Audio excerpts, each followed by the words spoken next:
পাকিস্তান ২৭৪ রানে all out. বিনা উইকেটে ১০ রানে দিন শেষ বাংলাদেশের।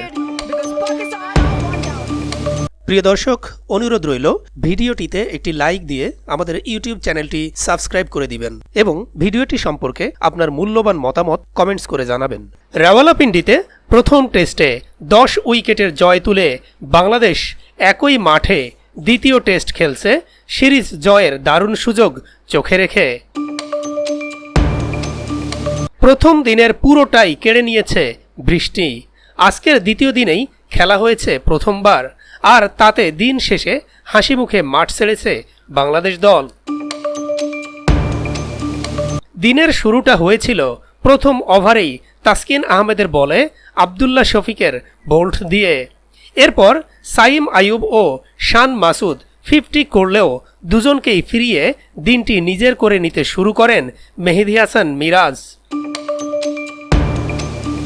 বাংলাদেশের এই অফ স্পিনার পরে ফিরিয়েছেন টেল এন্ডারে খেলা খুবরাম শেহজাদ, মোহাম্মদ আলী আর আবরার আহমেদকেও।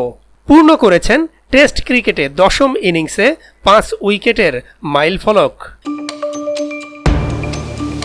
মিরাজের ৫ উইকেট পাওয়ার দিনে পাকিস্তানের মাঝ ইনিংসে কিছুটা প্রতিরোধ গড়ার চেষ্টা করেছিলেন বাবর আজম ও মোহাম্মদ রিজওয়ান। ৩১ রান করা বাবরকে এলবিডব্লিউর ফাঁদে ফেলেছিলেন সাকিব আল হাসান। রিজওয়ানকে দারুণ বলে স্লিপে ক্যাচ বানিয়েছেন নাহিদ রানা। সব মিলিয়ে বাংলাদেশের হয়ে বল হাতে নেওয়া ৫ বোলারের ৪ জনের নামের পাশেই উইকেট লেখাতে পেরেছেন।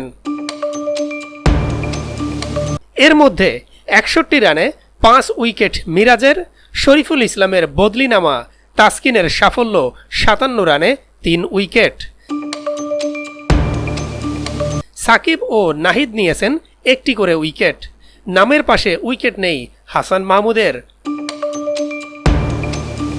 পাকিস্তানের রান ২৭৪, এর বেশ আগেই থামতে পারত যদি ৪টি ক্যাচ মিস না হতো।